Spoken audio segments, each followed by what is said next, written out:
السلام علیکم ورحمۃ اللہ وبرکاتہ۔ بسم اللہ الرحمن الرحیم۔ الحمد للہ رب العالمین، والصلاة والسلام علی سید المرسلین وعلى آلہ واصحابہ وازواجہ وذریاتہ واہل بیتہ اجمعین، اما بعد فاعوذ باللہ من الشیطان الرجیم، بسم اللہ الرحمن الرحیم۔ وَإِذْ يَمْكُرُ بِكَ الَّذِينَ كَفَرُوا لِيُثْبِتُوكَ أَوْ يَقْتُلُوكَ أَوْ يُخْرِجُوكَ وَيَمْكُرُونَ وَيَمْكُرُ اللَّهُ وَاللَّهُ خَيْرُ الْمَاكِرِينَ۔ حضرات علماء کرام، مشائخ اعظام، میرے دینی اور اسلامی بھائیوں، عزیز بچوں اور پردہ نشین خواتین ملت، اللہ کی توفیق اور ان کے فضل و کرم کے نتیجے میں یہ 25واں اجلاس سیرت مصطفیٰ صلی اللہ علیہ وسلم ہے، جس میں آج ہم اور آپ شریک ہیں۔ اللہ تعالی ہماری اور آپ کی اس حاضری کو اپنی بارگاہ میں اس عنوان سے قبول فرما لیں کہ اس پورے مجمع میں سے ایک ایک فرد کو مغفرت کی بھیک مل جائے۔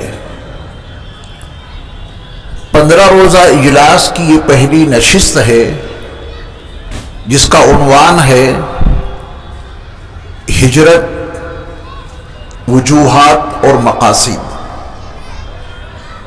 اب سے تقریباً 1450 سال پہلے نبی مکرم نور مجسم حضرت محمد صلی اللہ علیہ وسلم نے جو ہجرت فرمائی تھی، اس کے اسباب و عوامل کیا تھے، اس کی وجوہات کیا تھیں، اور اس ہجرت کا مقصد کیا تھا۔ آج اسی موضوع پہ کچھ اہم اور ضروری معلومات آپ کی خدمت میں پیش کرنے کی کوشش کی جائے گی۔ آپ دعا فرمائیں کہ اللہ تعالیٰ مجھے حق بات کہنے کی توفیق عطا فرمائے۔ میں آپ سب کے لیے دعا کرتا ہوں کہ اللہ تعالیٰ آپ کو ہمیشہ حق سننے کی سعادت بخشے، اور اللہ تعالیٰ ہم سب کو پوری زندگی رسول مکرم صلی اللہ علیہ وسلم کی سنتوں کی پیروی کرتے ہوئے گزارنے کی توفیق عطا فرمائے۔ اللہ کے آخری نبی صلی اللہ علیہ وسلم کی پیغمبرانہ زندگی 23 سالوں پر مشتمل ہے۔ ان میں سے 13 سال مکی زندگی پر مشتمل ہیں اور 10 سال مدنی زندگی پر مشتمل ہیں۔ رسول مکرم صلی اللہ علیہ وسلم کی جائے پیدائش مہبط وحی مکہ المکرمہ ہے۔ لا اقسم بهذا البلد وانت حل بهذا البلد۔ اللہ تعالیٰ نے قسم کھا کے یہ بات واضح فرمائی ہے کہ رسول مکرم صلی اللہ علیہ وسلم مکہ المکرمہ کے باشندے تھے، وہیں آپ کا تولد ہوا، وہیں آپ کا بچپن گزرا، وہیں آپ جمع ہوئے، اور شہر مکہ سے کچھ فاصلے پر واقع جبل نور کی آخری چوٹی پر بنے ہوئے غار حرا میں آپ علیہ السلام پر اولین وحی کا نزول ہوا۔ اس پہلی وحی کے نزول کے بعد رسول مکرم صلی اللہ علیہ وسلم مکہ المکرمہ میں 13 سال پیغمبرانہ حیثیت سے دعوت و تبلیغ کا کام انجام دیتے رہے۔ رسول مکرم صلی اللہ علیہ وسلم کی دعوت و تبلیغ کا یہ سلسلہ نہایت نامساعد حالات سے گزرتا ہوا سن 11 نبوی تک پہنچ جاتا ہے۔ سن 11 نبوی میں رسول مکرم صلی اللہ علیہ وسلم نے موسم حج میں مینا کی وادیوں میں، وہاں کے خیموں میں لوگوں کے پاس جا کر ان کو اسلام کی دعوت دی۔ زمانے جاہلیت میں بھی لوگ حج کرنے کے لیے آتے تھے۔ ابراہیم علیہ السلام کی سنتیں، ان کی ملت، ان کا دین بلا شبہ کافی حد تک لوگوں نے بدل ڈالا تھا، لیکن پھر بھی کچھ اعمال ان کے درمیان جاری تھے۔ انہی اعمال میں سے حج والا عمل بھی وہ انجام دیا کرتے تھے۔ رسول مکرم صلی اللہ علیہ وسلم مینا کی وادی میں موسم حج میں لوگوں کے خیموں میں جا جا کر اپنا تعارف کراتے اور ان کے سامنے اللہ کا دین پیش کرتے۔ یہ سن 11 نبوی کے موسم حج کی بات ہے کہ یثرب کے کچھ لوگ جو مینا کی وادی میں اپنے خیموں میں موجود تھے، یثرب یہ مدینہ منورہ کا قدیم نام ہے، یثرب کے لوگوں نے کچھ محسوس کیا کہ ہمارے خیموں میں کوئی صاحب اپنی نبوت اور رسالت کی بات کر رہے ہیں، اور یثرب کی سرزمین پر وہاں کے یہودی باشندے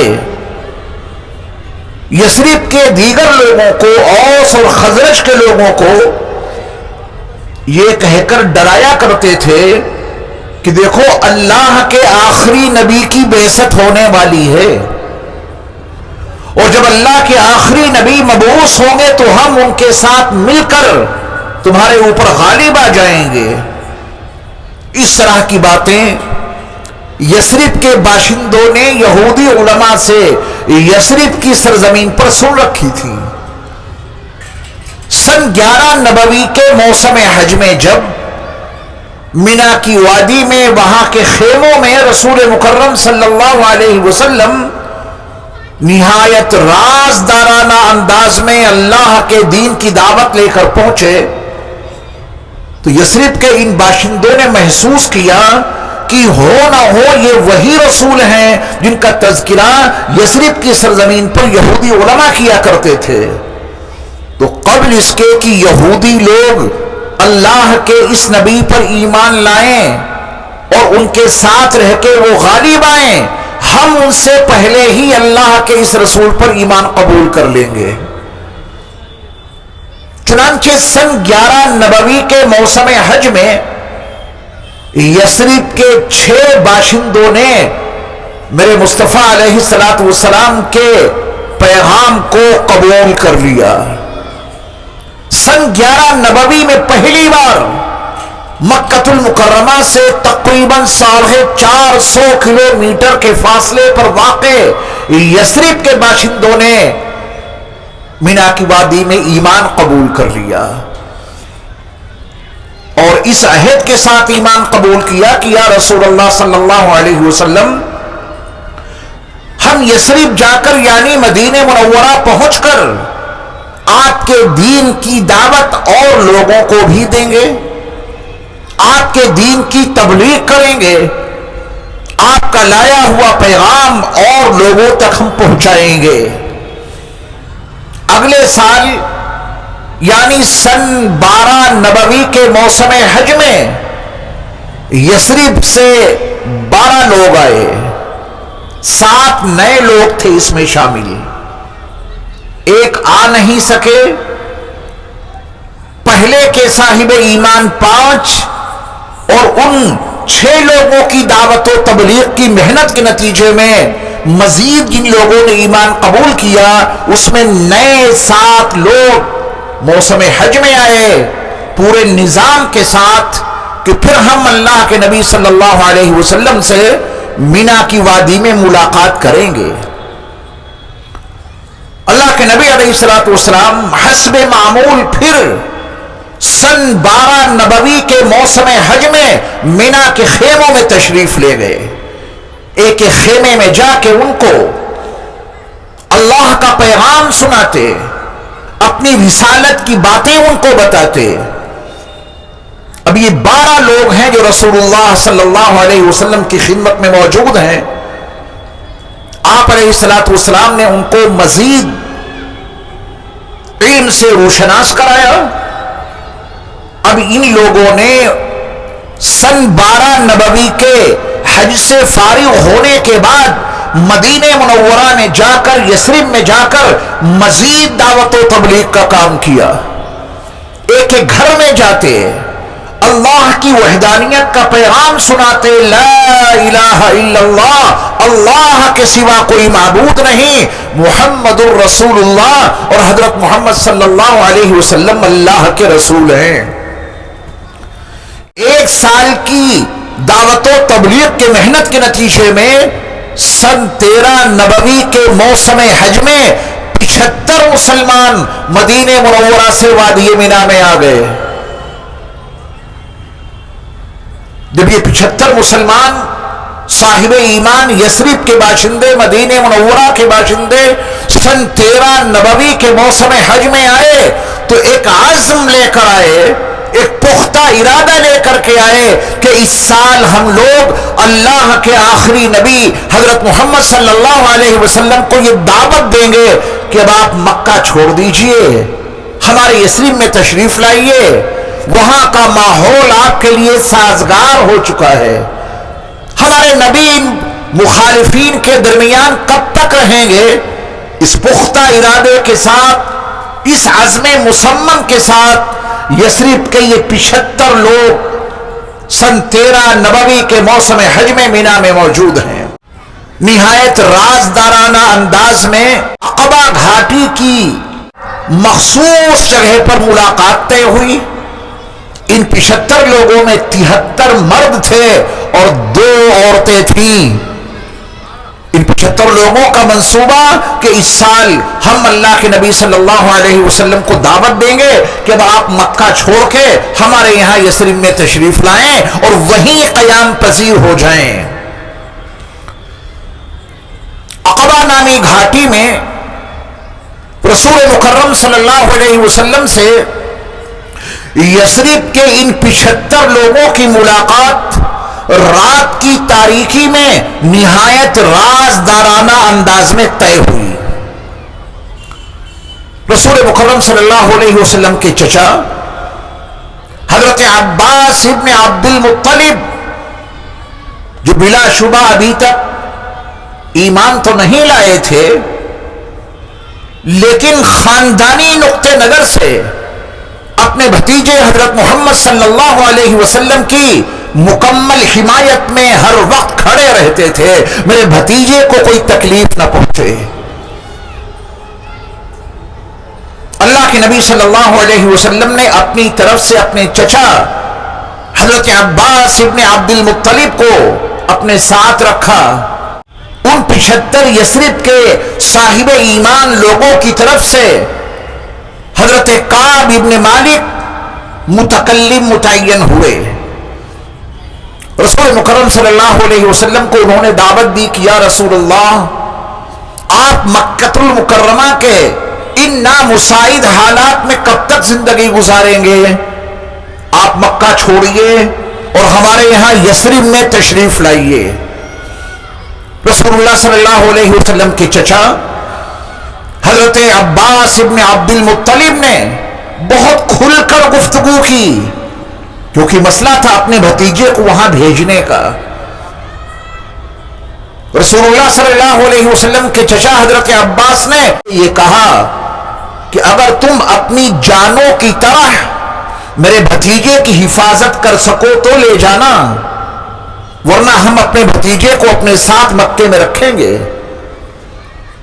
یعنی آپ دیکھیں کہ حضرت عباس کا مذہب الگ ہے. ابھی انہوں نے اپنے بھتیجے حضرت محمد صلی اللہ علیہ وسلم پر ایمان قبول نہیں کیا، لیکن خاندانی حمیت، خاندانی غیرت حضرت عباس ابن عبد المطلب کو اس بات پہ آمادہ کر رہی ہے کہ وہ اپنے بھتیجے کو یثرب والوں کے ہاں بھیجنے سے پہلے پختہ عہد لے لیں کہ وہ حضرت محمد صلی اللہ علیہ وسلم کی مکمل حفاظت کریں گے۔ حضرت کعب ابن مالک نے رسول اللہ صلی اللہ علیہ وسلم کو بھی اور آپ کے چچا حضرت عباس ابن عبد المطلب کو بھرپور یقین دلایا کہ ہم اللہ کے نبی حضرت محمد صلی اللہ علیہ وسلم کی بھرپور حفاظت کریں گے۔ اس موقع پر سن 13 نبوی کے موسم حج میں عقبہ نامی گھاٹی میں یثرب کے 75 لوگوں نے جو عہد لیا اس میں 6 باتیں بڑی اہم ہیں۔ ان 6 باتوں کو آپ پوری توجہ سے سنیں۔ اللہ ہم سب کو اپنے نبی علیہ الصلوۃ والسلام سے وفاداری کی توفیق عطا فرمائے۔ اسلام ایک مکمل نظام حیات کا نام ہے، اسلام ایک مکمل دستور زندگی کا نام ہے۔ جو کام کیا جائے وہ ضابطے میں کیا جائے، اصول کی روشنی میں کیا جائے۔ یثرب کے 75 اصحاب ایمان ایک دعوت لے کے آئے ہیں کہ یا رسول اللہ صلی اللہ علیہ وسلم آپ ہمارے یہاں چلیے۔ اللہ کے نبی صلی اللہ علیہ وسلم نے فرمایا کہ میں تمہارے یہاں آؤں گا، ضرور آؤں گا، مکہ المکرمہ کو چھوڑ دوں گا، یہاں سے ہجرت کر کے تمہارے درمیان آ کے قیام کروں گا، لیکن پہلی شرط یہ ہے کہ چستی کی حالت ہو یا سستی، ہر حال میں میری بات تمہیں سننی بھی ہے اور میری ہر بات تمہیں ماننی بھی ہے۔ ان 75 لوگوں نے کہا کہ ہمیں یہ منظور ہے، ہر حال میں ہم آپ کی بات سنیں گے، ہر حال میں ہم آپ کی بات مانیں گے۔ سن 13 نبوی کے موسم حج میں اگر یہ معاہدہ اللہ کے نبی علیہ الصلوۃ والسلام سے یثرب کی وہ 75 اصحاب ایمان کر رہے تھے، تو آج 25ویں اس عظیم الشان اجلاس کی اس پہلی نشست میں جس کا عنوان ہے ہجرت وجوہات و مقاصد، آئیے ہم اور آپ بھی اس معاہدے میں شامل ہو جائیں اور یہ تہیہ کر لیں، ارادہ کر لیں، حالت کوئی سی بھی ہو ہم اپنے اللہ کے رسول صلی اللہ علیہ وسلم کی بات کو سنیں گے بھی اور مانیں گے بھی۔ یہ عہد ہمارے لیے بھی ہے اور آپ کے لیے بھی ہے۔ ان 75 لوگوں نے رسول اللہ صلی اللہ علیہ وسلم کی شرط کو دل کی گہرائیوں سے تسلیم کر لیا تھا۔ ہم اور آپ بھی صاحب ایمان ہیں، آئیے ہم اور آپ بھی تہیہ کریں کہ ہم اپنے پیارے نبی صلی اللہ علیہ وسلم کی ہر بات کو سنیں گے بھی اور مانیں گے بھی، حالات چاہے جیسے ہوں۔ اس کے بعد رسول اللہ صلی اللہ علیہ وسلم نے دوسری شرط یہ لگائی، اس کو بھی پوری توجہ سے سنیے گا۔ آپ علیہ الصلوۃ والسلام نے دوسری شرط یہ لگائی کہ تنگی ہو یا خوشحالی، تنگی ہو یا خوشحالی، مالی کمزوری سے گزر رہے ہو تب بھی اور مال کی بڑی فراوانی ہو تب بھی، دونوں حالتوں میں تمہیں اللہ کے راستے میں مال خرچ کرنا ہوگا۔ یہ منظور ہے تو میں تمہارے یہاں آؤں گا۔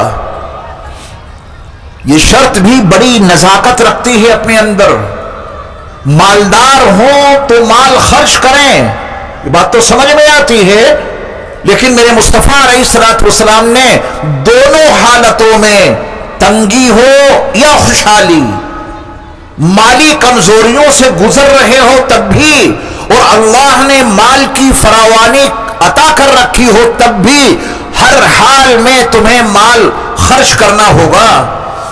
جو مالدار لوگ ہیں ان کے لیے مال خرچ کرنے کا تو کوئی مسئلہ ہی نہیں، جو تنگ دست ہیں، جو غریب ہیں، جو خود محتاج ہیں، جو خود مسکین ہیں، جو خود فقیر ہیں، وہ کہاں سے خرچ کریں گے؟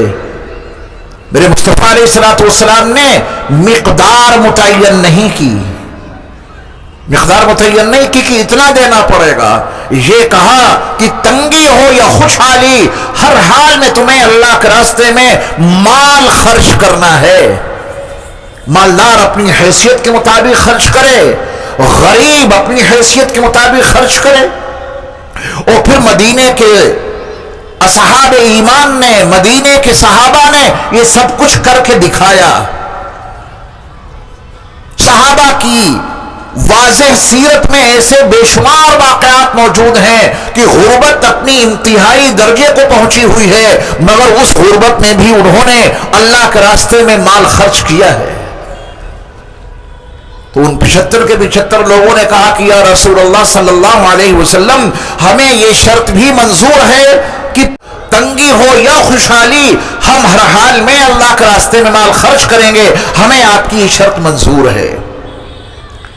اس کے بعد رسول مکرم صلی اللہ علیہ وسلم نے ایک تیسری شرط یہ لگائی کہ تمہیں امر بالمعروف کرنا ہوگا، بھلائیوں کا حکم دینا ہوگا، اور نہی عن المنکر کا بھی کام انجام دینا ہوگا، برائیوں سے روکنا بھی ہوگا۔ اگر یہ شرط منظور ہے تو میں تمہارے یہاں آؤں گا۔ بھلائیوں کا حکم کرنا ہوگا، برائیوں سے تمہیں روکنا ہوگا۔ اس کے درجات ہیں، امر بالمعروف کے، نہی عن المنکر کے، مستقل احکام ہیں شریعت میں۔ آپ علیہ الصلوۃ والسلام نے ان کے سامنے جب یہ شرط رکھی تو ان صحابہ نے کہا کہ یا رسول اللہ صلی اللہ علیہ وسلم، ہمیں یہ شرط بھی منظور ہے، ہم بھلائیوں کا حکم کریں گے، لوگوں کو برائیوں سے روکیں گے، بس آپ ہمارے یہاں تشریف لے آئیے، ہمیں یہ شرط بھی منظور ہے۔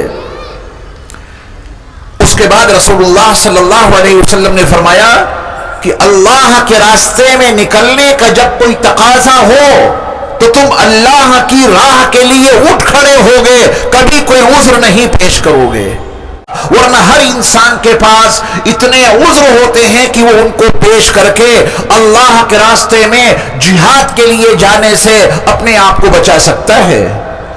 اس کے بعد رسول اللہ صلی اللہ علیہ وسلم نے چھٹی بات جو کہی اس کو پوری توجہ سے سنیے۔ آپ علیہ الصلوۃ والسلام نے فرمایا کسی ملامت کرنے والے کی ملامت کی پرواہ نہیں کرو گے۔ اللہ اکبر! استقامت کا پورا راز اس میں پوشیدہ ہے۔ آپ علیہ الصلوۃ والسلام نے فرمایا کہ جب میں تمہارے یہاں پہنچوں گا لوگ تمہیں ملامت بھی کریں گے، اگر تم نے کسی ملامت گر کی ملامت کی وجہ سے میرے دین کا کام چھوڑ دیا پھر تو میں تمہارے یہاں کیوں آؤں؟ یہ بڑی کڑی شرط لگائی ہے، 5ویں شرط رسول اللہ صلی اللہ علیہ وسلم نے کہ تمہاری لوگ تعریف کریں یا تمہاری ملامت کریں، تم نے لوگوں کے لیے دین قبول نہیں کیا ہے، اپنے اللہ کو راضی کرنے کے لیے دین قبول کیا ہے، میں تمہارے یہاں آؤں گا، ضرور آؤں گا، اور ہجرت کر کے آؤں گا، سفر کر کے نہیں۔ ہجرت میں اور سفر میں بڑا فرق ہے۔ سفر کا مطلب آپ اپنے مقام سے دنیا کے کسی حصے میں جائیں اس ارادے کے ساتھ کہ ابھی جا رہا ہوں پھر واپس آ جاؤں گا، یہ سفر ہے، دنیا سفر کرتی ہے۔ ہجرت صرف اللہ کے دین کی تقویت کے لیے، اپنے ایمان کی حفاظت کے لیے، اپنے وطن کو، اپنے گھر در کو، اپنے متعلقین کو، اپنی جائیداد کو اس نیت سے چھوڑ کے چل دینا کہ پھر میں کبھی یہاں واپس نہیں آؤں گا۔ دونوں میں فرق ہو گیا۔ سب کچھ قربان کر کے، ہر چیز کو چھوڑ کر واپس نہ آنے کی نیت سے اگر آپ اللہ کے دین کی بلندی کے لیے، اپنے ایمان کی حفاظت کے لیے نکل جاتے ہیں اپنے وطن سے، یہ ہجرت ہے۔ اور اگر آپ اپنے گھر سے دین کے ہی کام کے لیے نکلے اس ارادے سے کہ ابھی جا رہے ہیں پھر واپس آئیں گے، یہ سفر ہے، ہجرت نہیں ہے۔ اور یثرب کے ان 75 اصحاب ایمان نے رسول اللہ صلی اللہ علیہ وسلم سے مکۃ المکرمہ سے مدینہ منورہ کے سفر کا مطالبہ کیا تھا۔ یہ ہجرت کا فرق اپنے ذہن میں رکھیے گا۔ تبھی رسول اللہ صلی اللہ علیہ وسلم نے ان کے سامنے یہ 6 شرطیں رکھی ہیں. میں ہجرت کروں گا، مکہ چھوڑ دوں گا، اب اس مکے کو اپنا وطن نہیں بناؤں گا، یہاں کا گھر در سب کچھ چھوڑ دوں گا، تمہارے درمیان آ کے رہوں گا، لیکن یہ شرط ہے کہ اگر تمہیں کوئی ملامت کرنے والا ملامت کرے تو اس کی پرواہ نہ کرنا. یہ انسان کی نفسیاتی کمزوری ہے. آپ اچھے خاصے دین کے کام میں لگے ہوئے ہیں، کسی نے کوئی تانا کس دیا، کسی نے کوئی جملہ آپ کو سنا دیا، کسی نے کچھ ملامت کر دی، تو اس ملامت گر کی ملامت سے لوگ اتنے متاثر ہو جاتے ہیں کہ وہ دین چھوڑ دیتے ہیں، نمازیں پڑھنی چھوڑ دیتے ہیں، داڑھی رکھتے ہیں اور ملامت کرنے والوں کی ملامت کی وجہ سے وہ داڑھی منڈوا دیتے ہیں. کتنے نیک کام انسان ترک کر دیتا ہے ملامت کرنے والوں کی ملامت کرنے کی وجہ سے. تو کیا دل اتنا کمزور ہو گیا؟ ایسے کمزور دل کے لوگوں سے کبھی بھی وفاداری کی توقع نہیں کی جا سکتی. وفادار وہی ہو سکتا ہے کہ میں آپ کے ساتھ ہوں، میری کوئی تعریف کرے تب بھی میں آپ کے ساتھ ہوں، اور مجھے کوئی ملامت کرے تب بھی میں آپ کے ساتھ ہوں، اس کی ملامت کی وجہ سے میں آپ کا ساتھ نہیں چھوڑوں گا. اپنے سماج کو ٹٹولیے، اپنے معاشرے کو دیکھیے. کچھ لوگ اماموں کی حمایت میں رہتے ہیں، پھر اسی سماج کے لوگ ان کو تانے دینے لگتے ہیں، ان کو ملامت کرتے ہیں. تو محض لوگوں کی ملامت کی وجہ سے وہ ایمان کا ساتھ چھوڑ دیتے ہیں. رسول اللہ صلی اللہ علیہ وسلم نے اس نفسیاتی کمزوری کے اوپر ضرب لگائی اور فرمایا کہ میں تمہارے یہاں ضرور آؤں گا اور ہجرت کر کے آؤں گا، تمہارے درمیان رہوں گا، لیکن یہ شرط تمہیں ماننی ہوگی کہ ملامت گروں کی ملامت کی وجہ سے تم میرا ساتھ نہیں چھوڑو گے، ملامت کرنے والوں کی ملامت کی کوئی پرواہ نہیں کرو گے. اس کے بعد رسول اللہ صلی اللہ علیہ وسلم نے جو 6ٹھی شرط رکھی وہ بھی بڑی اہم ہے.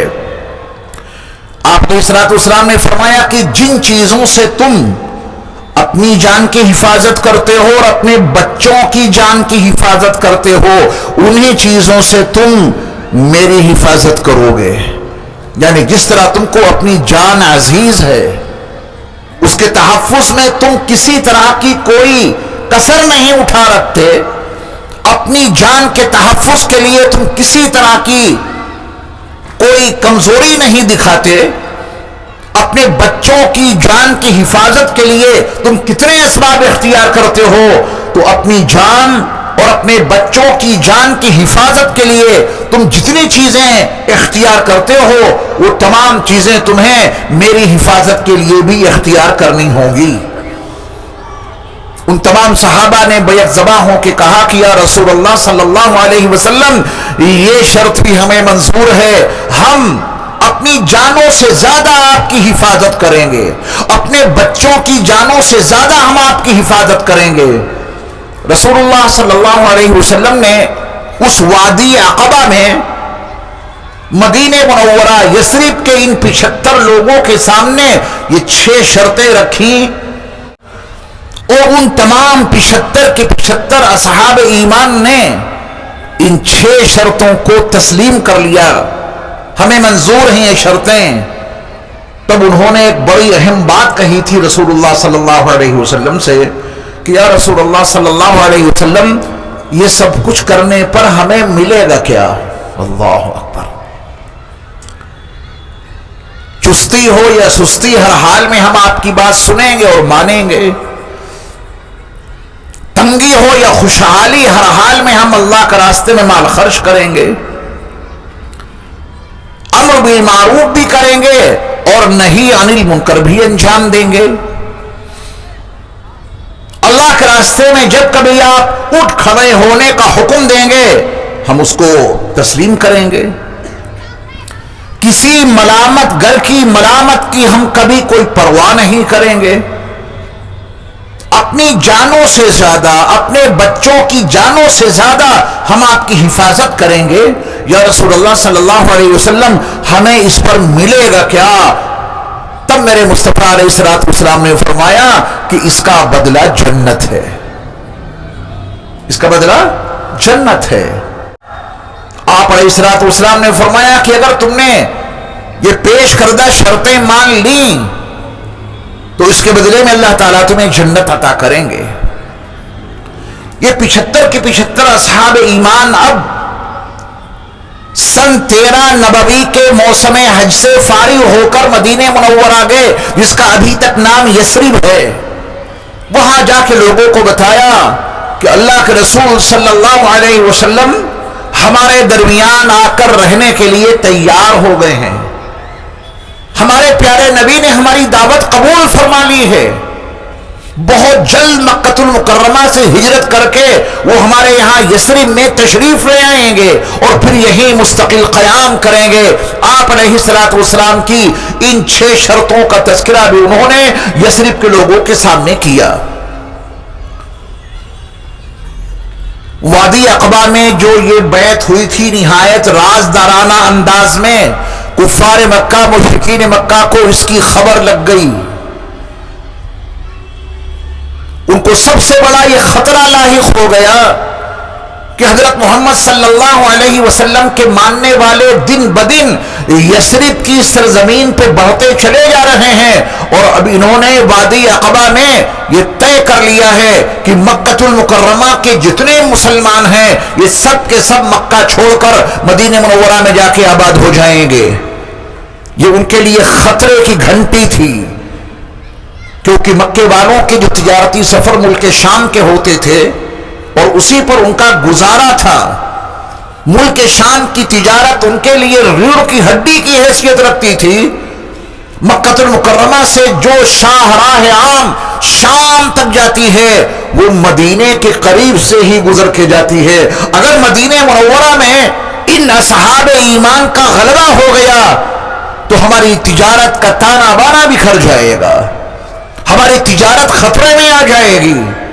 ہم مکہ المکرمہ سے ملک شام تجارتی قافلے لے کے جائیں گے اور راستے میں یہ یثرب، جس کا بعد میں نام مدینہ منورہ پڑا، یہاں کے باشندے ہمیں کوئی بھی نقصان پہنچا سکتے ہیں۔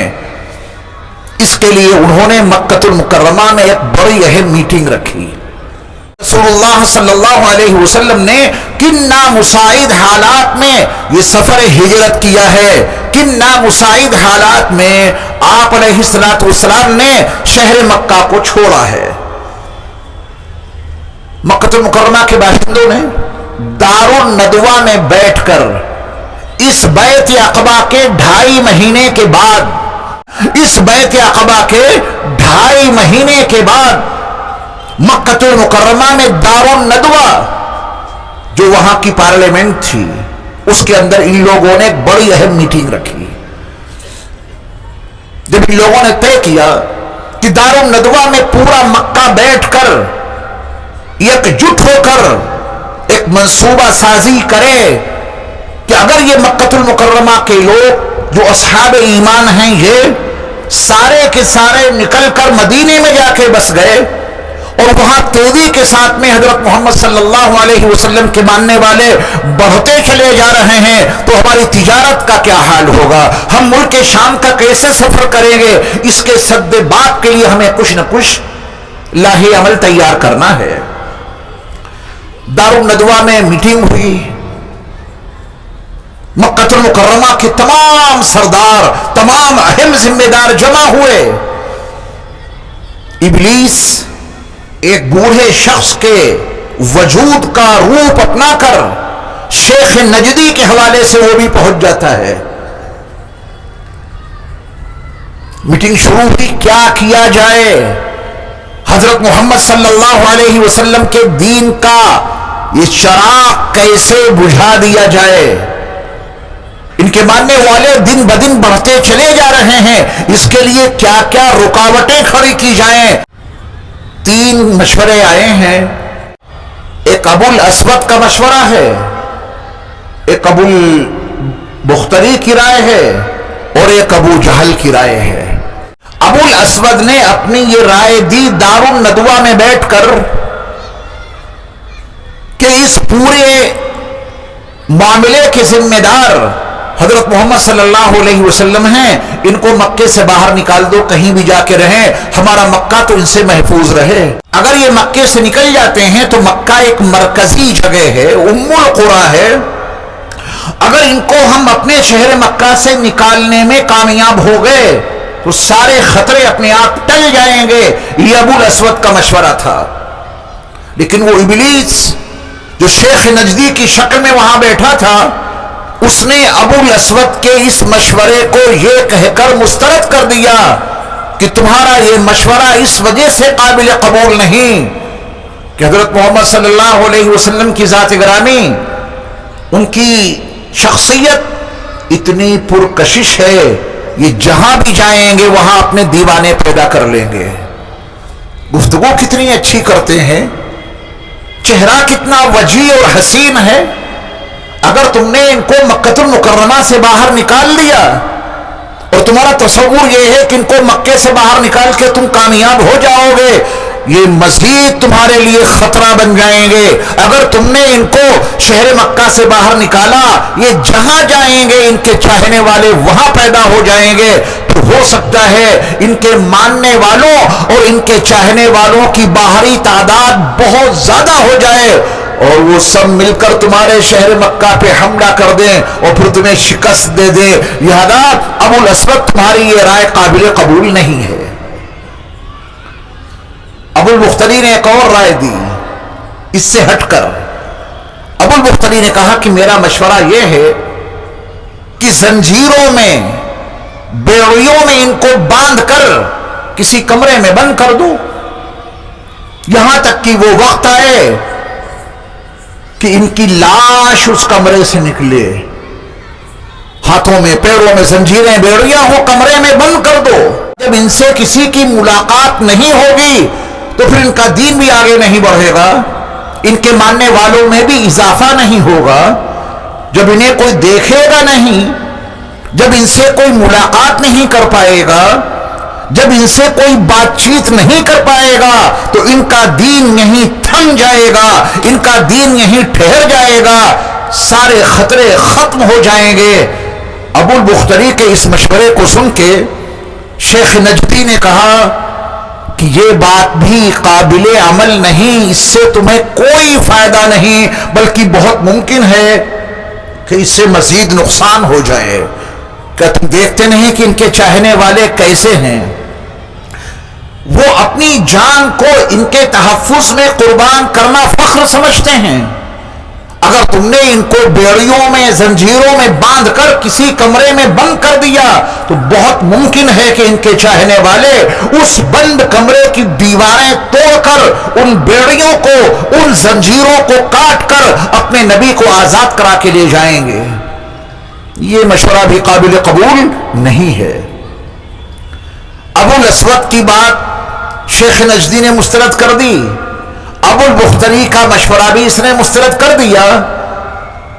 تو ابو جہل بولا کہ میری رائے یہ ہے کہ جتنے ہمارے مکہ المکرمہ کے خاندان ہیں، ان کے سردار، ان کے بڑے، ان کے ذمہ دار، ہر قبیلے کا سردار اپنے ہاتھ میں ننگی تلوار لے کر حضرت محمد صلی اللہ علیہ وسلم کے مکان کا محاصرہ کر لے، گھیراؤ کر لے.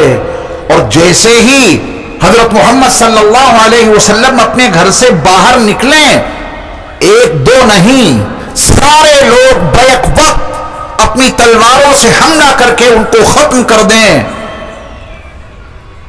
حضرت محمد صلی اللہ علیہ وسلم کے گھر والے، یہ ہاشمی لوگ کن کن لوگوں سے بدلہ لیں گے؟ ہر حال میں دیت پر راضی ہو جائیں گے.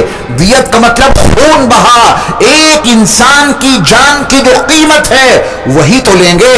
اتنے خاندان کے بڑے بڑے ذمہ دار برسر عام آ کے قبول کریں. ہر سردار یہ کہے کہ میں نے حضرت محمد صلی اللہ علیہ وسلم کو مارا ہے. دوسرا سردار آ کے کہے یہ ذمہ داری میں لیتا ہوں کہ میں نے ان کو قتل کیا ہے. تیسرا سردار آ کے یہ کہے میں ذمہ داری قبول کرتا ہوں کہ میں نے ان کو مارا ہے. تو ان کے خاندان کے لوگ کس کس سے بدلہ لیں گے؟ مجبور ہو کر ایک جان کی جو دیت ہوتی ہے وہ لینے پر راضی ہو جائیں گے، 100 اونٹ دے کے انہیں خاموش کر دیا جائے گا۔ ابو جہل نے جب یہ بات کہی تو شیخ نجدی نے کہا کہ ہاں یہ کوئی بات ہوئی، یہ ہے قابل عمل منصوبہ، اس کے مطابق تمہیں کام کرنا ہے۔ جس دن ان لوگوں نے دار الندوہ میں بیٹھ کر یہ منصوبہ سازی کی، تمام خاندانوں کے بڑے لوگ یہ تلواریں لے کر حضرت محمد صلی اللہ علیہ وسلم کے مکان کا محاصرہ کریں گے، اور آپ جیسے ہی نکلیں گے سب یک بارگی آپ کے اوپر حملہ آور ہو جائیں گے۔ جب حضرت محمد صلی اللہ علیہ وسلم کا وجود ہی ختم ہو جائے گا تو پھر نہ ہمارے لیے مدینے کے باشندے خطرہ رہیں گے، نہ مکے کے لوگ ہمارے لیے خطرہ ثابت ہوں گے۔ اللہ رب العزت والجلال نے اپنے محبوب نبی صلی اللہ علیہ وسلم کو ان کے ان منصوبوں سے آگاہ کر دیا اور فرمایا کہ میرے محبوب آج ہی آپ کو مکہ المکرمہ چھوڑنا ہے۔ اللہ بھی اپنی قدرت دکھائیں گے۔ ان کا منصوبہ ہے کہ حضرت محمد صلی اللہ علیہ وسلم کا مکان چاروں طرف سے ننگی تلواروں سے گھیر لیا جائے اور جیسے ہی نکلیں ویسے ہی حملہ کر دیا جائے۔ میرے اللہ کا منصوبہ یہ ہے کہ ان کے محاصرے کے درمیان سے میرا نبی عزت، شان و شوکت کے ساتھ میں نکلے گا، بغیر کسی ڈر، بغیر کسی خوف کے نکلے گا، ان کے سروں پر مٹی ڈالتا ہوا نکلے گا۔ اگر اللہ چاہتے تو آج کی رات کے بجائے کوئی اور رات متعین کر دیتے کہ میرے محبوب نبی آج نہ نکلنا، آج آپ کے مکان کا محاصرہ کر رکھا ہے، ننگی تلواروں کے ساتھ آپ کا گھر گھیر رکھا ہے، آپ جیسے ہی نکلیں گے ویسے ہی آپ کو یہ قتل کر دیں گے۔ اللہ نے فرمایا کہ میرے محبوب آج ہی آپ کو نکلنا ہے، یہ اپنے اسباب و وسائل جتنے چاہیں اختیار کر لیں، آج رات آپ کو نہ صرف یہ کہ اپنے گھر سے نکلنا ہے بلکہ مکہ المکرمہ کی گلیوں سے گزرتے ہوئے شہر مکہ سے باہر نکل جانا ہے۔ اللہ کے نبی صلی اللہ علیہ وسلم دوپہر کے وقت سیدنا ابو بکر صدیق رضی اللہ تعالی عنہ کے گھر تشریف لائے اور پورے نظام سے آپ کو آگاہ کر دیا۔ آپ علیہ الصلوۃ والسلام نے اپنی ہجرت سے پہلے صحابہ کو مکہ المکرمہ سے مدینہ منورہ بھیجنا شروع کر دیا تھا۔ حضرت ابو سلمہ جا چکے تھے، حضرت عمر بن خطاب رضی اللہ تعالی عنہ جا چکے تھے، حضرت صہیب بھی مکہ المکرمہ سے مدینہ منورہ پہنچ چکے تھے۔ ایک سلسلہ جاری تھا صحابہ کے سفر ہجرت کا، مکہ المکرمہ سے مدینہ منورہ پہنچنے کا۔ اب وہ رات آئی، مکہ المکرمہ کے تمام ذمہ دار، خاندانوں کے تمام سردار، قبیلوں کے تمام سردار یہ ننگی تلواریں لے کر رسول اللہ صلی اللہ علیہ وسلم کے مکان کا محاصرہ کر لیتے ہیں۔ آپ علیہ الصلوۃ والسلام نے حضرت علی بن ابی طالب کرم اللہ وجہہ کو اپنے نظام سفر ہجرت سے آگاہ کیا اور ان سے فرمایا کہ علی آج رات تم کو میرے بستر پر یہ حضرمی چادر اوڑھ کے لیٹنا ہے، مکے والوں کی اتنی امانتیں میرے پاس ہیں، آج رات میں مکہ المکرمہ سے چلا جاؤں گا، کل دن میں تم ان لوگوں کی جتنی امانتیں میرے پاس ہیں یہ ان کے حوالے کر دینا، اس میں جتنے بھی دن لگیں تمام لوگوں کی امانتیں ان کے حوالے کر کے پھر تم بھی مکہ المکرمہ سے مدینہ منورہ آ جانا۔ رسول اللہ صلی اللہ علیہ وسلم نے اپنے اس منصوبے کے تحت شام کو ہی سیدنا علی بن ابی طالب کرم اللہ وجہہ کو اپنے گھر بلا لیا۔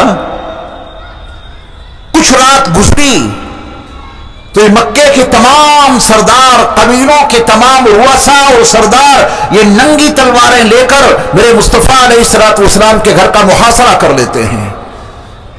منصوبہ یہ ہے کہ آپ جیسے ہی نکلیں گے ویسے ہی تمام کے تمام لوگ یکبارگی آپ کے اوپر حملہ کر دیں گے۔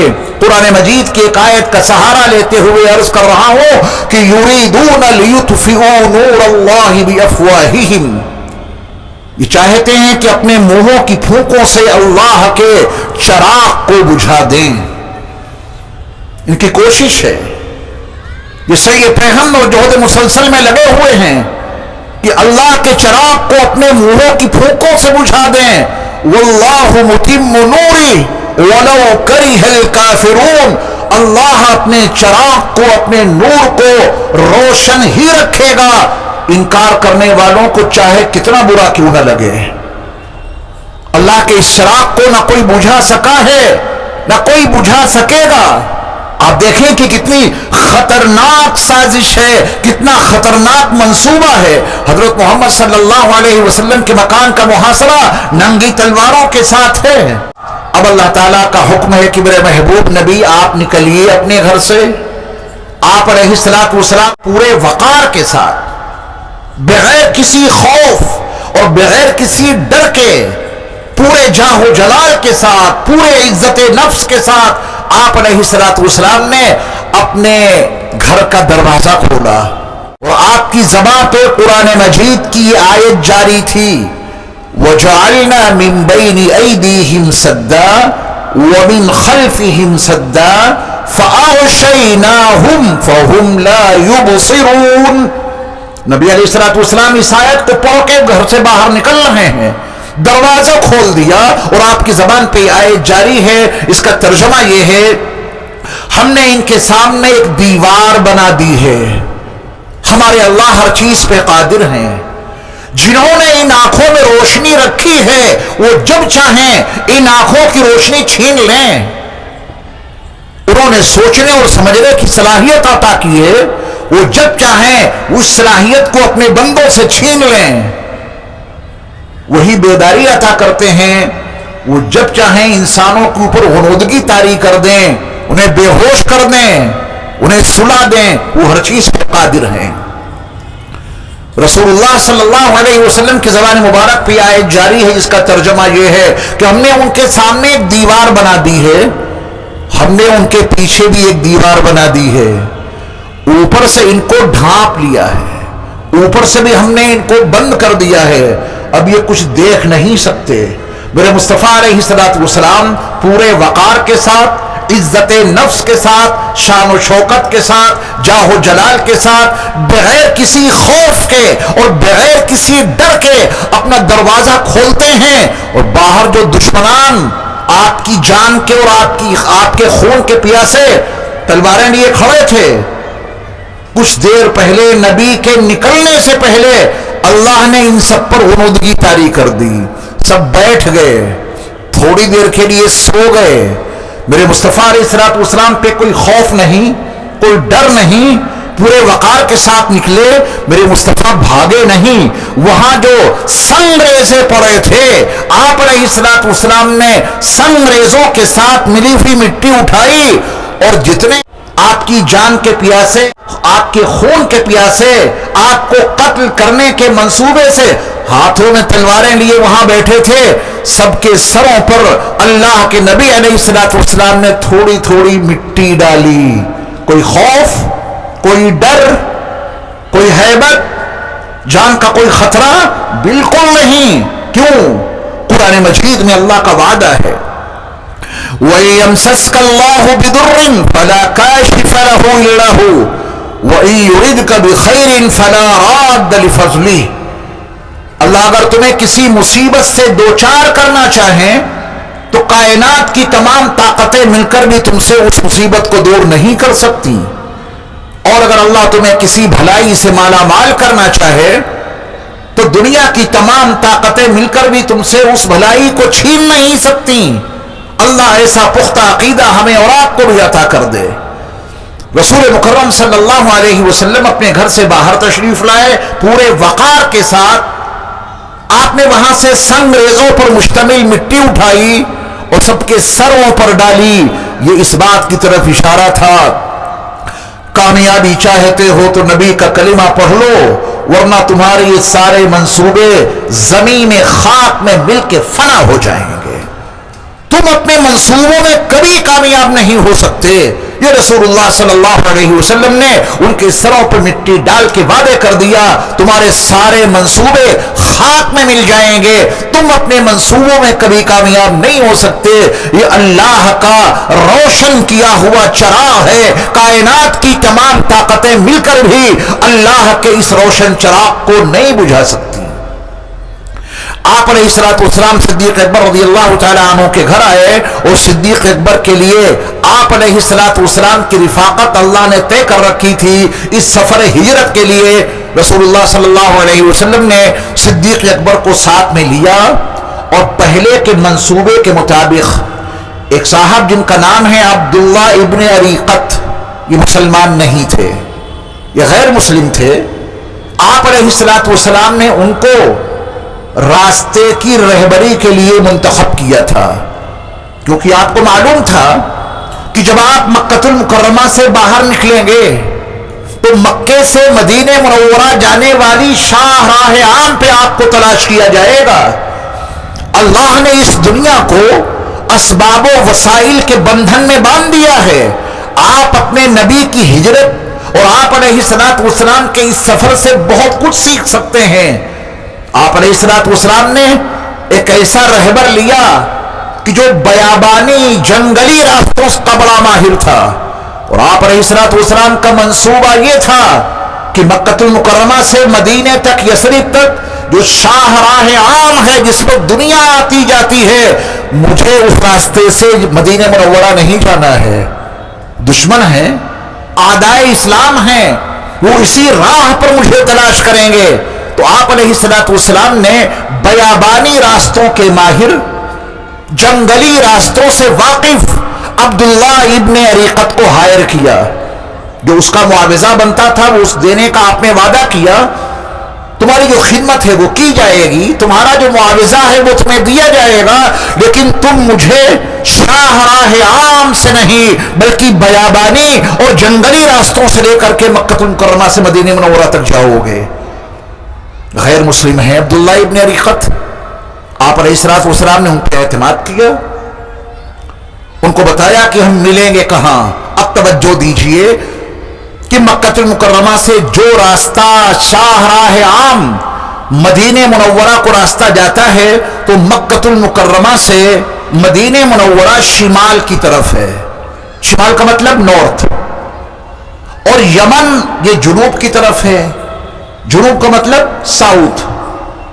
آپ علیہ الصلوۃ والسلام کو مکہ المکرمہ سے اگر مدینہ منورہ یثرب جانا ہے تو شمال کی طرف جانا چاہیے، نارتھ کی طرف جانا چاہیے۔ آپ علیہ الصلوۃ والسلام نے حکمت عملی یہ اپنائی کہ جب ہم مکے سے باہر نکلیں گے تو بالکل اپوزٹ سائڈ اختیار کریں گے، شمال کے بجائے ہم اس کی مخالف سمت یعنی جنوب کی طرف، ساؤتھ کی طرف چلیں گے، جدھر یمن تھا۔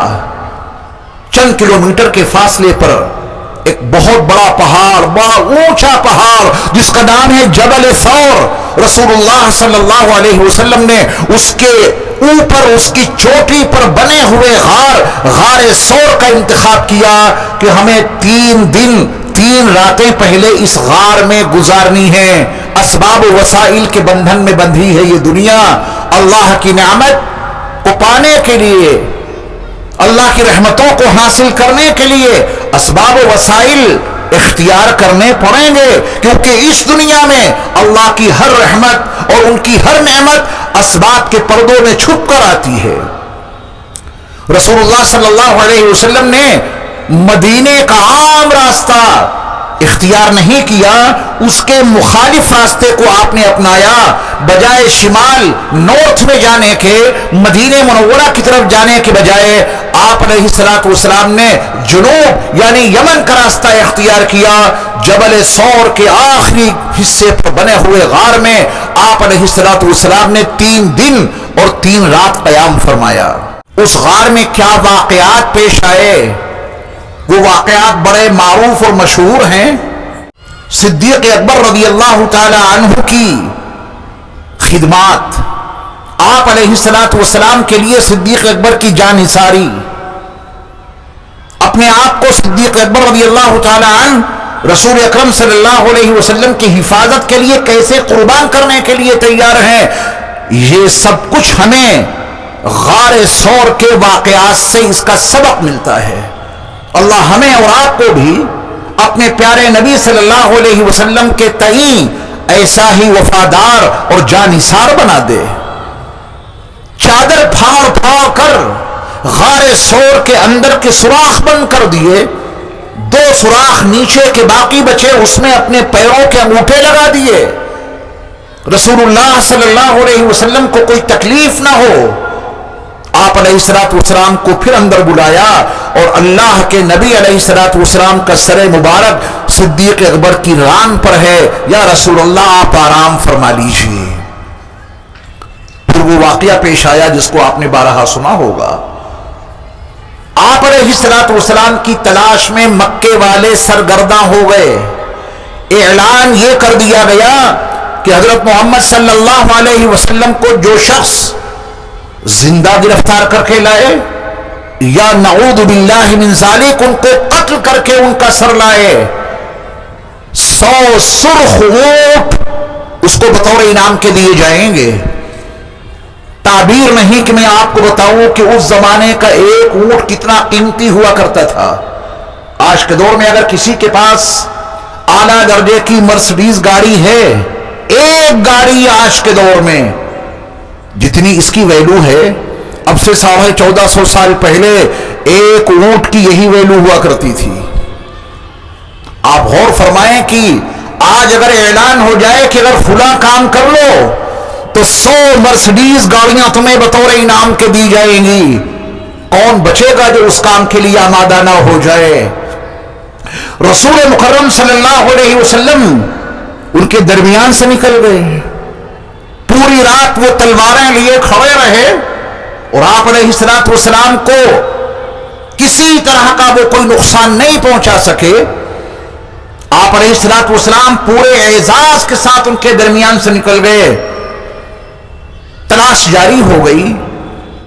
انہوں نے رسول اللہ صلی اللہ علیہ وسلم کو اس شاہراہ عام پر بھی تلاش کیا جو مکہ المکرمہ سے راستہ جاتا تھا مدینہ منورہ کی جانب، کیونکہ ان کا ذہن یہی کام کر رہا تھا، ان کے چاہنے والے یثرب میں موجود ہیں، یہ اور کہاں جائیں گے، وہیں گئے ہوں گے، لیکن اس راستے پہ انہیں کوئی نہیں ملا۔ مخالف سمت میں چل دیے، وہ غار ثور پہ پہنچ گئے۔ جبل ثور پہ چڑھتے چڑھتے غار ثور کے بالکل ٹھیک سامنے پہنچ گئے، اور صدیق اکبر رضی اللہ تعالی عنہ کو ان دشمنوں کے پیر نظر آ گئے۔ انہوں نے کہا کہ یا رسول اللہ صلی اللہ علیہ وسلم، یہ دشمنوں کے پیر صاف دکھائی دے رہے ہیں، اگر یہ ذرا سے جھکے تو ہمیں دیکھ لیں گے۔ کروڑوں درود و سلام ہو نبی مکرم صلی اللہ علیہ وسلم پر۔ آپ نے فرمایا کہ ابو بکر، تمہارا کیا خیال ہے ان 2 کے بارے میں جس کا تیسرا اللہ ہو؟ ایک میں ہوں، ایک تم ہو، ہم 2 ہیں، ہم 2 ہی نہیں، ہمارے ساتھ تیسرا ہمارا اللہ ہے۔ لا تحزن ان اللہ معنا۔ ابو بکر غمزدہ ہونے کی کوئی ضرورت نہیں ہے، اللہ ہمارے ساتھ ہے، یہ نہ جھکیں گے نہ ہمیں دیکھیں گے۔ صدیق اکبر کے صاحبزادے حضرت عبداللہ ابن ابی بکر، ان کی بڑی خدمات رہیں۔ صدیق اکبر کی صاحبزادی حضرت اسماء، ان کی بڑی خدمات رہیں۔ رسول اللہ صلی اللہ علیہ وسلم نے اس غار میں 3 دن اور 3 راتیں گزاری۔ اب اپنے منصوبے کے تحت وہاں سے چلے۔ قبا تک پہنچنے میں درمیان میں جو واقعات پیش آئے، ان میں سے 2 واقعے میں ضرور سنانا چاہوں گا بڑے اختصار کے ساتھ۔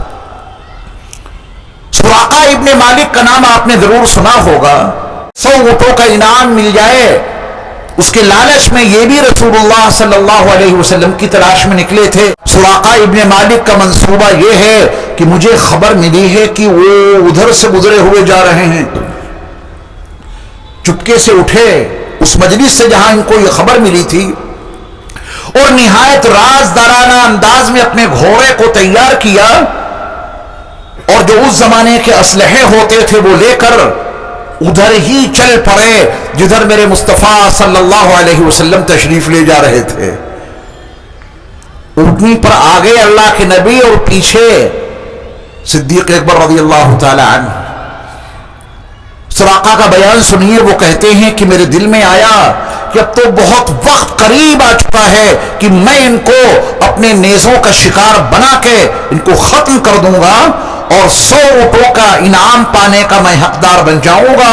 میرا گھوڑا بڑی تیز رفتاری کے ساتھ دوڑ رہا تھا. جیسے ہی میری نظر ان پر پڑی تو اچانک میرا گھوڑا گرا پھسل کر. وہ بھی زخمی ہوا اور میں بھی گر گیا. میرے پاس پانسے کے کچھ تیر تھے. یہ اس زمانے جاہلیت میں لوگ قسمت کا حال جاننے کے لیے کچھ تیروں کا استعمال کرتے تھے. یہ اس زمانے کا قدیم ان کا اپنا عقیدہ تھا. پانسے کے تیر نکالے. سراقہ کا بیان ہے تیر وہ نکلا جو مجھے ناپسند تھا. دستور کے مطابق اب سراقہ کو آگے قدم نہیں بڑھانا چاہیے تھا. ان کے اپنے عقیدوں کے مطابق جب تیر وہ نکلا جو اسے ناپسند تھا تو قدم آگے نہیں بڑھانا چاہیے تھا. لیکن 100 اونٹوں کے لالچ نے اسے مجبور کیا کہ یہ تو اتفاق ہے, چلو پھر چلتے ہیں. اس نے پھر اپنے گھوڑے کو تیار کیا اور تیزی سے آگے بڑھا. اندر کے جو ارادے ہیں ابھی بھی اس کو محسوس ہو رہا ہے کہ میں ان کے اوپر قابو پا لوں گا. کچھ دور گھوڑا بڑھا تو اس کے اب دونوں اگلے پیر زمین میں دھس گئے. سراقہ کا بیان ہے کہ پھر میں نے اپنے پاسے کے تیر نکالے. پھر وہ تیر نکلا جو مجھے ناپسند تھا. مجھے محسوس ہوا کہ میں ان پر قابو نہیں پا سکتا. سراقہ نے اپنے گھوڑے کو نکالا, اس کے پیروں کو صاف کیا, آگے بڑھا ہے اس ارادے سے کہ میں ان کی بارگاہ میں حاضر ہو کر معافی حاصل کر لوں, پروانے امن بھی حاصل کر لوں. سراقہ نے آواز دے دی ہماری طرف سے آپ کا کوئی خطرہ نہیں ہے. اپنی جان کی امان پانے کے لیے آپ کی بارگاہ میں حاضر ہونا چاہتا ہوں. رسول اللہ صلی اللہ علیہ وسلم نے اجازت دی. وہ آپ کے قریب پہنچا, معافی مانگی. آپ علیہ الصلوۃ والسلام نے فرمایا کہ اس راز کو راز رکھنا, مکے میں کسی سے کچھ کہنا نہیں ہے تمہیں. سراقہ نے اس کے اوپر اپنی رضامندی ظاہر کی. اس کے بعد سراقہ کا ذہن نہ جانے کہاں پہنچ گیا اور سراقہ کی نظروں نے وہاں رہ کر نہ جانے کیا دیکھ لیا. یہ ہے بڑا اہم حصہ جو سننے کے قابل ہے. سراقہ نے کہا کہ یا رسول اللہ صلی اللہ علیہ وسلم مجھے پروان امن لکھ دیجئے, میری جان کو امان آپ دے دیجئے. سوال یہ ہے کہ سراقہ تو میرے مصطفیٰ کو قتل کرنے کے لیے جا رہا تھا. اب اسے کیا ضرورت پیش آئی کہ بارگاہ مصطفیٰ میں حاضر ہو کر وہ اپنی جان کی امان کا پروانہ چاہتا ہے, اور وہ بھی تحریر میں چاہتا ہے. صدیق اکبر کے غلام تھے حضرت عامر ابن فہیرہ رضی اللہ تعالی عنہ, وہ بھی اس سفر میں ساتھ میں تھے. رسول اللہ صلی اللہ علیہ وسلم نے فرمایا کہ عامر ابن فہیرہ اس کو پروانے امن لکھ کر دے دو.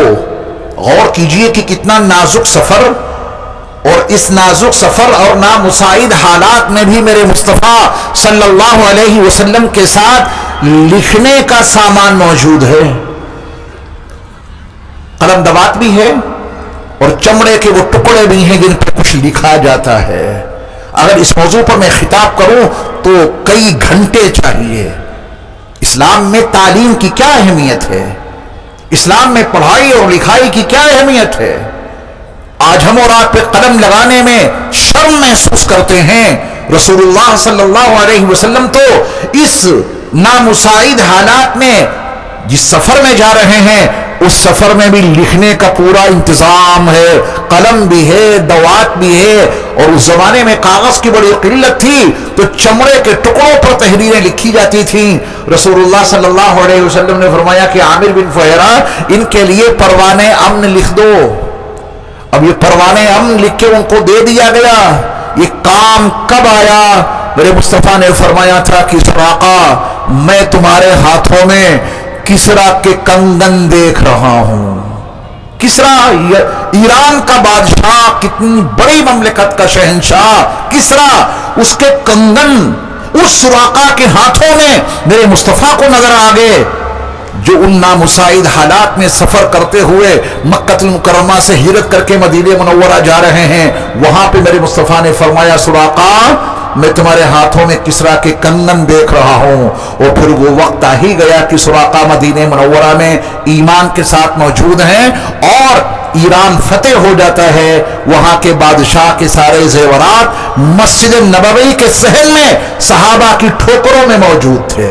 اور صحابہ کو یاد تھا کہ رسول اللہ صلی اللہ علیہ وسلم نے سراقہ کے لیے یہ بات ارشاد فرمائی تھی، تو اوروں کے لیے سونے کے کنگن پہننا تو حرام دنیا میں، لیکن میرے مصطفیٰ نے سراقہ کے لیے کہا تھا، تو اس دور میں پھر صحابہ نے وہ کسرا کے کنگن سراقہ کے ہاتھوں میں ڈالے کہ نبی نے تمہارے لیے یہ بات ارشاد فرمائی تھی۔ رسول اللہ صلی اللہ علیہ وسلم اور آگے بڑھے تو ایک خیمہ ہے، اس میں خاتون موجود ہیں، ان کا نام ہے ام معبد۔ رسول اللہ صلی اللہ علیہ وسلم سفر میں ہیں، دودھ پینے کے 2 واقعات اس سفر میں کتابوں میں مذکور ہیں، بس میں ایک ہی واقعہ آپ کو سناؤں گا وقت کی قلت کی وجہ سے۔ ام معبد کے خیمے کے پاس رسول اللہ صلی اللہ علیہ وسلم پہنچے۔ ام معبد سے یہ کہا گیا کہ اگر تمہارے پاس کھانے پینے کی کوئی چیز ہو تو ہمیں دو، ہم مسافر لوگ ہیں۔ ام معبد نے کہا کہ ویسے تو ہمارے گھر میں دودھ کی کثرت رہتی ہے، لیکن اتفاق سے اس وقت میرے شوہر ابو معبد تمام بکریوں کو لے کر جنگل میں چرانے کے لیے گئے ہیں، یہاں کوئی ایسی بکری نہیں ہے جس کا دودھ بھی نکال کے ہم آپ کو پلا سکے۔ نہ تو گھر میں دودھ موجود ہے، نہ گھر میں کوئی بکری موجود ہے جس کا دودھ نکال کے آپ کی خدمت میں پیش کیا جا سکے، اس لیے معذرت قبول فرمائیے۔ ام معبد کے خیمے کے ایک کونے میں ایک بڑی مرجھائی ہوئی بکری پڑی تھی۔ سرور کائنات صلی اللہ علیہ وسلم نے اس بیمار مریل بکری کو دیکھا تو آپ نے فرمایا کہ ام معبد یہ بکری ہے تو گھر میں تمہارے، یہ تمہارے خیمے میں بکری موجود تو ہے۔ تو ام معبد نے کہا یہ بکری تو بیمار ہے، مریل ہے، ناتما اور ضعیف اور کمزور ہے، یہ اپنے پیروں پہ کھڑے ہونے کی بھی قابل نہیں، یہ کیا دودھ دے گی، اس میں کوئی دودھ نہیں ہے۔ تب رسول اللہ صلی اللہ علیہ وسلم نے فرمایا کہ ام معبد اگر آپ اجازت دیں تو میں اس سے دودھ نکال لوں، اس کا دودھ دوہ لوں۔ یہ رسول اللہ صلی اللہ علیہ وسلم کے معجزات ہیں، اس کا انکار نہیں کیا جا سکتا۔ آپ علیہ السلام نے ام معبد کے خیمے میں کونے میں پڑی ہوئی اس ضعیف اور ناتما بکری کی پیٹھ پر، اس کی پشت پر جیسے ہی رسول اللہ صلی اللہ علیہ وسلم نے اپنا نورانی دست مبارک رکھا، وہ بکری اپنے پیروں پہ کھڑی ہو جاتی ہے۔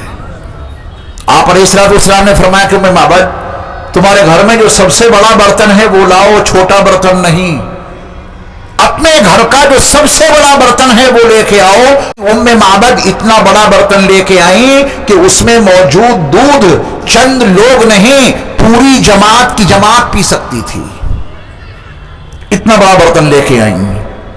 رسول اللہ صلی اللہ علیہ وسلم نے اس کے تھنوں کو صاف کیا۔ پیارے مصطفیٰ علیہ السلام کے نورانی ہاتھ نے جب اس مریل بکری کے تھنوں سے دودھ نکالنا شروع کیا، کچھ ہی وقفے کے بعد وہ پورا برتن اوپر تک بھر گیا۔ آپ علیہ السلام نے ام معبد کو پلایا، وہ شکم سیر ہو گئی۔ آپ علیہ السلام نے صدیق اکبر کو پلایا، وہ شکم سیر ہو گئے۔ عبداللہ بن عریقت کو پلایا جو رہبر سفر تھے، وہ شکم سیر ہو گئے۔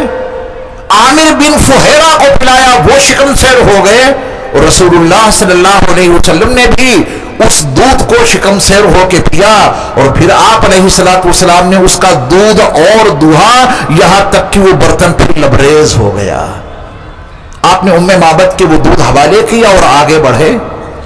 آپ علیہ السلام کے کافی دور نکل جانے کے بعد ام معبد کے شوہر بکریوں کا پورا ریوڑ لے کے آئے۔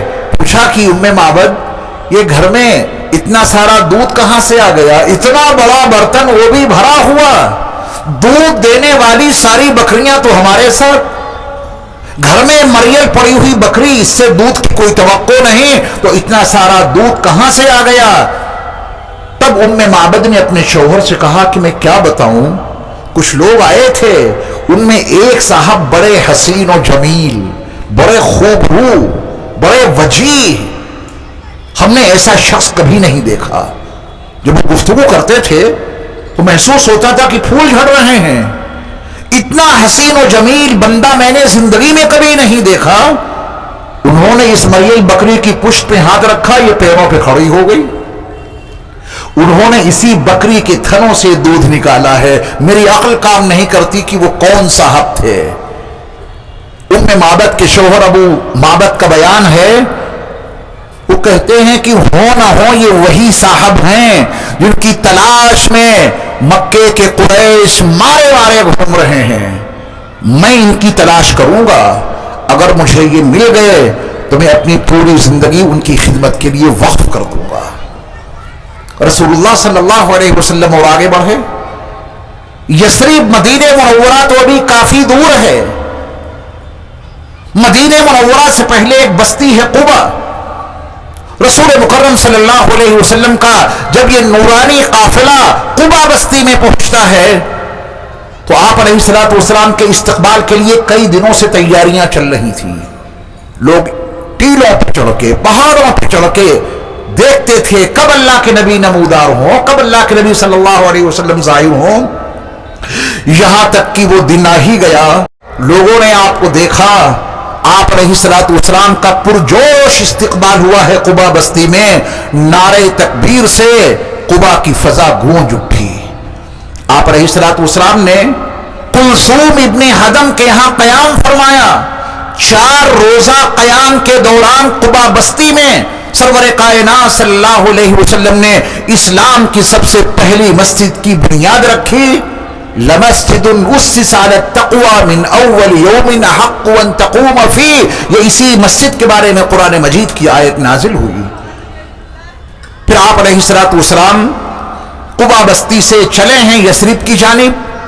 ابھی اس کا نام مدینۃ المنورہ نہیں ہے، ابھی اس کا نام مدینہ طیبہ نہیں ہے، ابھی اس کا نام مدینۃ الرسول نہیں ہے، ابھی تو اس کو یثرب کے نام سے جانا پہچانا جاتا ہے۔ رسول اللہ صلی اللہ علیہ وسلم جب قبا بستی سے یثرب کی طرف چلے تو بنو سالم کا قبیلہ درمیان میں موجود تھا۔ انہوں نے رسول اللہ صلی اللہ علیہ وسلم سے گزارش کی کہ یا رسول اللہ، آپ نے اتنا وقت ہمارے چچا زاد بھائیوں کو قبا میں دیا ہے، ہمیں بھی تھوڑا سا وقت عطا کیجئے۔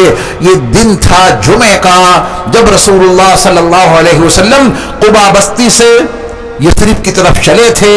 بنو سالم کے قبیلے کے لوگوں نے درمیان میں آپ کو روکا، گزارش کی کہ ہمیں بھی کچھ خدمت کا موقع دیجئے۔ رسول اللہ صلی اللہ علیہ وسلم نے ان کی بھی دعوت قبول فرمائی۔ آپ کسی کا دل نہیں دکھاتے تھے، آپ کسی کا دل نہیں توڑتے تھے۔ آپ علیہ الصلوۃ والسلام نے ان کے درمیان کچھ دیر قیام فرمایا، یہاں تک کہ جمعے کی نماز کا وقت ہو گیا۔ یہ ہے وہ مقام جہاں اسلام کی تاریخ میں سب سے پہلے رسول اللہ صلی اللہ علیہ وسلم نے جمعے کی نماز برپا کی۔ آپ کی اقتداء میں 100 صحابہ نے جمعے کی نماز پڑھی ہے، اور آپ علیہ الصلوۃ والسلام نے اس مقام پر جو خطبہ دیا ہے، کبھی آپ کو موقع ملے تو حضرت مولانا سید سلیمان سلمان منصور پوری رحمت اللہ علیہ کی کتاب رحمت للعالمین جو 3 جلدوں پر مشتمل ہے، اس کا مطالعہ کر لینا۔ اس میں وہ پورا خطبہ ذکر کیا ہے جو رسول اللہ صلی اللہ علیہ وسلم نے اپنے پہلے جمعے میں دیا تھا۔ وہ خطبہ اگر آپ پڑھیں گے تو دنگ رہ جائیں گے۔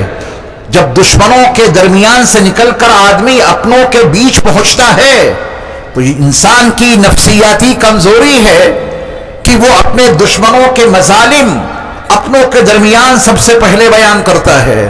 ہمیں لوگوں نے اتنا ستایا، ہم ان حالات میں مبتلا رہے۔ رسول اللہ صلی اللہ علیہ وسلم کا آپ وہ خطبہ پڑھیں جو آپ نے اس مقام پر پہلے جمعے کی نماز میں دیا تھا۔ اس میں آپ علیہ الصلوۃ والسلام نے مکہ المکرمہ کے باشندوں کے کسی ظلم کا تذکرہ نہیں کیا، ان کے ستانے کا کوئی ذکر نہیں کیا، نامساعد حالات کا کوئی تذکرہ نہیں کیا، کیونکہ جو لوگ کامیاب منزل کی طرف سفر کرتے ہیں، وہ فیوچر پہ نگاہ رکھتے ہیں، پاس ماضی کے تذکروں کے لیے ان کے پاس کوئی وقت نہیں ہوتا۔ ہم اور آپ اپنی زندگی کا مطالعہ کریں، صرف ہمارے اور آپ کے پاس ماضی کے تذکرے ہیں، ماضی میں جن نامساعد حالات سے گزرنا پڑا بس اسی کے تذکرے ہیں، فیوچر اور مستقبل کی منصوبہ سازی کہاں ہے؟ کروڑوں درود و سلام ہو نبی مکرم صلی اللہ علیہ وسلم پر کہ آپ نے اس پہلے جمعے کے خطبے میں ماضی کے حالات کا کوئی ذکر نہ کر کے مستقبل کا پورا منصوبہ صحابہ کو سمجھا دیا۔ اس عادت کو چھوڑیے، پہلے ہم ایسے تھے اور ہمارے ساتھ میں یہ ہوا اور یہ ہوا، اسی میں مصروف عمل رہے اور فیوچر اور مستقبل کے لیے کوئی منصوبہ سازی نہ کی تو منزل تک رسائی ناممکن ہے۔ اللہ ہمیں اور آپ کو اس کا شعور عطا فرمائے۔ اس کے بعد رسول اللہ صلی اللہ علیہ وسلم اور آگے بڑھے، اللہ آپ کو کبھی توفیق عطا فرمائے تو آپ دیکھیں گے کہ مدینہ منورہ سے جب آپ جائیں گے قباء بستی میں تو درمیان میں قباء بستی سے پہلے ایک مسجد آپ کو نظر آئے گی، اس کے آس پاس کوئی آبادی تو نہیں ہے، مسجد آپ کو دکھائی دے گی، اس مسجد کا نام ہے مسجد الجمعہ، جمعہ مسجد۔ یہی ہے وہ مقام جہاں رسول اللہ صلی اللہ علیہ وسلم نے قبیلے بنو سالم کے درمیان جمعے کی پہلی نماز پڑھائی تھی، اسی مقام پہ آپ کی یاد میں اس مسجد کو بنا دیا گیا ہے۔ پھر آپ علیہ الصلوۃ والسلام وہاں سے آگے بڑھے تو مدینے والوں نے، یثرب والوں نے رسول اللہ صلی اللہ علیہ وسلم کے استقبال کے لیے بڑا نظام تیار کر رکھا تھا۔ اپنی چھوٹی چھوٹی بچیوں کو نبی کے استقبال کے لیے نہ جانے کب سے ان کو تیار کیا ہوگا، ان کو وہ گیت یاد کرایا، نبی پر نظر پڑے، ان کے نورانی وجود کو جب تمہاری آنکھیں دیکھیں تو تمہیں پڑھنا کیا ہے، کون سا گیت گانا ہے، نبی کا استقبال کیسے کرنا ہے۔ انصار صحابہ نے اپنی بچیوں کو کتنا تیار کیا ہوگا۔ رسول اللہ صلی اللہ علیہ وسلم کچھ آگے بڑھے، وہ مقام آج بھی محفوظ ہے، وہاں وہ انصار کی، مدینے والوں کی معصوم سی چھوٹی چھوٹی بچیاں کھڑی ہیں، اور جیسے ہی ان کی نظر رسول اللہ صلی اللہ علیہ وسلم کے نورانی وجود پہ پڑی تو وہ تمام بچیاں یہ گیت گانے لگیں، طلع البدر علینا من ثنیات الوداع وجب الشکر علینا ما دعا للہ داع ایها المبعوث فینا جئت بالامر المطاع۔ رسول اللہ صلی اللہ علیہ وسلم کا استقبال ہو رہا ہے، پورا مدینہ اس کی فضائیں خوشیوں سے گونج اٹھی، اور آپ علیہ الصلوۃ والسلام جیسے ہی یثرب میں داخل ہوئے ہر صحابی کی تمنا ہے کہ اللہ کے رسول علیہ الصلوۃ والسلام کی اولین ضیافت کا شرف مجھے مل جائے۔ کتنے لوگوں نے درخواستیں رکھی، آپ علیہ الصلوۃ والسلام کو من جانب اللہ یہ حکم ملا کہ میرے محبوب آپ ان سے یہ کہہ دیجئے کہ نہ میں کسی کی دعوت پہ ہاں کہوں گا نہ کسی کو منع کروں گا، میری یہ اونٹنی من جانب اللہ معمور ہے، میرا اللہ میری اس اونٹنی کو جس کے گھر کے سامنے بٹھلا دے گا میں اسی کا مہمان بنوں گا، وہی میرا میزبان بنے گا، میں اپنی طرف سے اس اونٹنی کو کہیں نہیں بٹھلا سکتا اور میں اپنی جانب سے کسی کی میزبانی قبول نہیں کر سکتا، میری یہ اونٹنی من جانب اللہ معمور ہے، اللہ کی طرف سے اس کو حکم دیا گیا ہے۔ تمام صحابہ اللہ کے فیصلے کے منتظر، میرے مصطفیٰ کی وہ سواری جس کے گھر کے سامنے سے گزر جاتی اس کے ارمانوں پہ پانی پھر جاتا، اور ابھی جس کا مکان آنا باقی ہے وہ کروڑوں تمناؤں کے ساتھ اللہ سے دعا گو ہے کہ یا رب اپنے محبوب نبی کی سواری میرے گھر کے سامنے بٹھلا دے۔ لیکن اگر آپ اس وقت کے مدینہ منورہ کے تمام مکانوں کا جائزہ لیں گے تو آپ کو پتہ چلے گا کہ ان مکانوں کے مکینوں نے میرے مصطفیٰ کو دیکھ کر ایمان قبول کیا، میرے مصطفیٰ کی باتیں سن کر ایمان قبول کیا، ان مکانوں کے مکینوں نے میرے مصطفیٰ علیہ الصلوۃ والسلام کا زمانہ پا کر آپ پہ ایمان قبول کیا۔ انہی مکانوں کی جھرمٹ میں ایک مکان ایسا بھی تو ہے جس کے بنوانے والے نے میرے مصطفیٰ کو دیکھے بغیر آپ پر ایمان قبول کیا تھا، آپ کی باتیں سنے بغیر آپ پر ایمان قبول کیا تھا، اور آپ کا زمانہ پائے بغیر آپ پر ایمان قبول کیا تھا۔ یمن کے تبا نے رسول اللہ صلی اللہ علیہ وسلم کے لیے اسی بستی میں 2 منزلہ مکان بنوایا تھا۔ یہودی علماء کی ذمہ داری، ساتھ میں ایک خط، جب کبھی وہ نبی شہر میں آئیں یہ خط ان کی بارگاہ میں پیش کر دینا اور یہ کہہ دینا کہ یہ مکان آپ کا ہے، آپ کے لیے بنوایا ہے۔ اس وقت اس مکان کے نگراں تھے سیدنا ابو ایوب انصاری رضی اللہ تعالی عنہ۔ رسول مکرم صلی اللہ علیہ وسلم کی سواری اسی مکان کے سامنے جا کے بیٹھ جاتی ہے، اور آپ علیہ الصلوۃ والسلام کی خدمت کا اولین شرف سیدنا ابو ایوب انصاری رضی اللہ تعالی عنہ کو حاصل ہو جاتا ہے۔ آپ علیہ الصلوۃ والسلام یثرب میں داخل ہوئے، یثرب کی قسمت جاگی، اب وہ یثرب سے مدینہ منورہ ہو گیا، اب وہ یثرب سے مدینۃ الرسول ہو گیا، اب وہ یثرب سے مدینہ طیبہ ہو گیا، اب وہ یثرب سے مدینہ طابہ ہو گیا۔ علماء نے لکھا ہے کہ اب مدینہ منورہ کو یثرب نہیں کہہ سکتے، منافقین نے کہا، اور قرآن میں ان کا قول مذکور ہے، منافقین کا قول، یا اہل یثرب لا مقام لکم فارجعوا، اہل ایمان کو اب یثرب نہیں کہنا چاہیے، مدینۃ الرسول رسول کا شہر ہے، المدینۃ المنورہ روشن شہر ہے، المدینۃ الطیبہ بڑا پاکیزہ شہر ہے، یہ اس کے نام ہیں۔ رسول مکرم صلی اللہ علیہ وسلم مکہ المکرمہ سے مدینہ منورہ تشریف لائے، ایسے کہ آپ نے ہجرت فرمائی،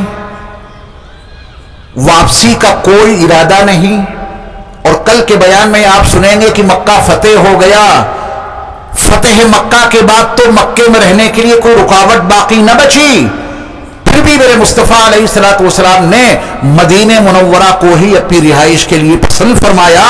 فتح مکہ تو ہوا، لیکن آپ مکے میں قیام پذیر نہ ہو کے مدینہ منورہ میں آپ قیام پذیر ہوئے۔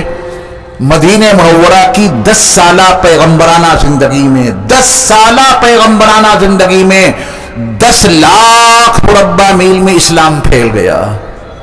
مکہ المکرمہ میں آپ کی پیغمبرانہ زندگی کے 13 سال گزرے تو چند افراد نے ایمان قبول کیا، پھر آپ نے ہجرت فرمائی، اس کی وجوہات آپ نے سمجھ لی، مقصد تبلیغ اسلام، دعوت اسلام، بادشاہوں کے نام خطوط، اسلام کی توسیع، نتیجہ مقصد کی شکل میں ظاہر ہوا، اور مدینہ منورہ میں 10 سال قیام فرمایا ہے میرے مصطفیٰ علیہ الصلوۃ والسلام نے، اور اس 10 سالہ مدنی زندگی میں 10 لاکھ مربع میل میں اسلام پھیل گیا۔ ایک دن کی رفتار کیا ہے اسلام کے پھیلنے کی؟ تیز رفتار گھوڑا، تیز رفتار گھوڑا جو 24 گھنٹے میں 278 میل کی رفتار سے بھاگے، جو ممکن نہیں۔ کوئی گھوڑا اس قدر تیزی سے نہیں بھاگ سکتا۔ اگر کوئی گھوڑا 24 گھنٹے میں 278 میل کی رفتار سے بھاگے، جتنا علاقہ وہ طے کرے گا، اس تیز رفتاری سے اسلام پھیلا ہے۔ 10 سال میں 10 لاکھ مربع میل میں اسلام پھیل گیا۔ رسول اللہ صلی اللہ علیہ وسلم کی ہجرت اور اس کے بعد کے واقعات، حالات، حادثات، غزوات، ان سب کا نتیجہ، ان سب کا فیض ہمارے اور آپ کے ایمان کی شکل میں یہاں ظاہر ہے، پوری دنیا میں ظاہر ہے۔ اللہ ہم سب کو پوری زندگی رسول مکرم صلی اللہ علیہ وسلم کی سنتوں سے وابستہ رہنے کی توفیق عطا فرمائے۔ آپ حضرات تشریف لائے، اللہ آپ کو جزائے خیر عطا فرمائے۔ ہمارا اور آپ کا رشتہ یہی تو ہے کہ ہم سب پیارے نبی کے غلام ہیں اور ہم سب ان کے نام لیوا ہیں۔ ہمیں اور آپ کو چاہیے کہ ہم اور آپ رسول مکرم صلی اللہ علیہ وسلم کی حیات طیبہ کی نورانی شعاعوں سے مستفیض ہوں، ان کی زندگی کو سمجھنا، ان کی زندگی کے واقعات سننا بھی اللہ کو پسند ہیں۔ جو اللہ کے حبیب کی سیرت کو سنتے ہیں وہ اللہ کے محبوب بندے بن جاتے ہیں۔ گزشتہ 24 سالوں سے یہ سلسلہ جاری ہے، یہ 25واں سال ہے، اور 25ویں سال کے پہلے اجلاس میں آپ نے شرکت فرمائی۔ ہجرت وجوہات کیا تھیں، مقصد کیا تھا، میں نے اپنی جیسی کوشش کی، بہت کچھ مضمون باقی رہ گیا جو وقت کی قلت کی وجہ سے میں آپ کو نہیں سنا سکا، لیکن جتنا سنایا اور جتنا آپ نے سنا، سمجھنے کے لیے اتنا بہت کافی ہے۔